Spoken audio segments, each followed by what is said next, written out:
সবার জীবনে বা সবার লাইফে এরকম একটা ক্যারেক্টার খুবই দরকার, যে কোনো কিছুই তোয়াক্কা করবে না, সবকিছুকে এত লাইট ওয়েট নিবে। কি অবস্থা সবার? চলে আসলাম আবারও। And my name is Arnav and you are watching Asshole.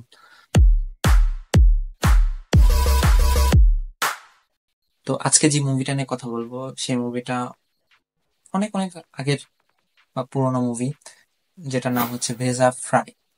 নামটা শুনেই খাবারের নাম মাথায় আসতে পারে, কিন্তু আসলে এই মুভিটা আপনার ভেজা বা মগজ আসলে ফ্রাই করে দিবে। এই মুভিটা যদিও আমি আগে দেখছি, বাট আমার খুব একটা মনে ছিল না যে মুভিটা সম্পর্কে, তাই ভাবলাম আবার এই মুভিটা দেখি। এন্ড মুভিটা সম্পর্কে আমার একটু হলেও ধারণা ছিল যে এটার যে নাম বা ভেজা ফ্রাই যে নামটা, এটার মধ্যে এমন কিছু ক্যারেক্টার আছে যে ক্যারেক্টার গুলো আপনার আসলে ভেজা ফ্রাই করে দিবে। তো সেই কারণে মুভিটা দেখা। এন্ড মুভিটা দেখার পর আমার কাছে এত ভালো লাগতেছিল যে এই যে ক্যারেক্টার গুলা এত সুন্দরভাবে লিখছেন, এত দারুণ ভাবে যে স্ক্রিন প্লে করছে, স্ক্রিনে ফুটিয়ে তুলছে, জাস্ট আউটস্ট্যান্ডিং। এন্ড মুভির যে প্রধান চরিত্রগুলা, রজত কাপুর, দেন বিনয় পাঠক, কে কে মেননের মতো তারকা যদি থাকে মুভিতে, আর কি লাগে।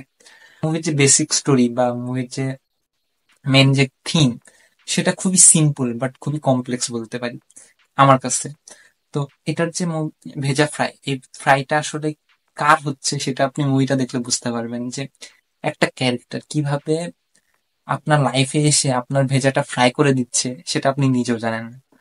এই যে বিনয় পাঠক যে ক্যারেক্টারটা, তিনি খুবই ফান লাভিং গাই, এন্ড গানকে তিনি সবসময় ছোটবেলা থেকে ভালোবেসে আসছেন।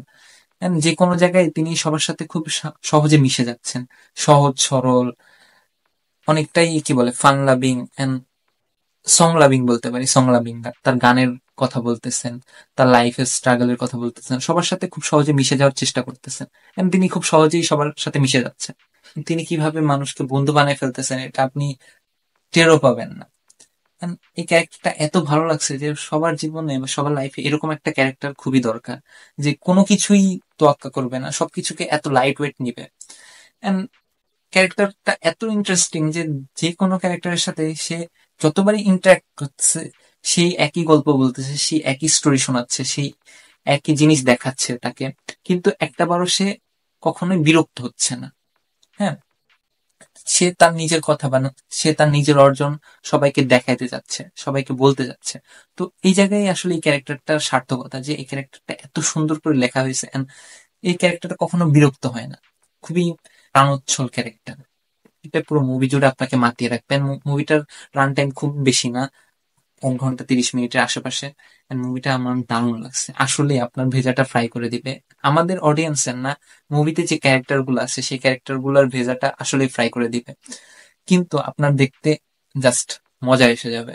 তো যারা এই মুভিটা দেখছেন অবশ্যই কমেন্ট বক্সে জানাবেন ভেজা ফ্রাই মুভিটা সম্পর্কে আপনার কি মতামত, মুভিটা আপনার কেমন লাগে।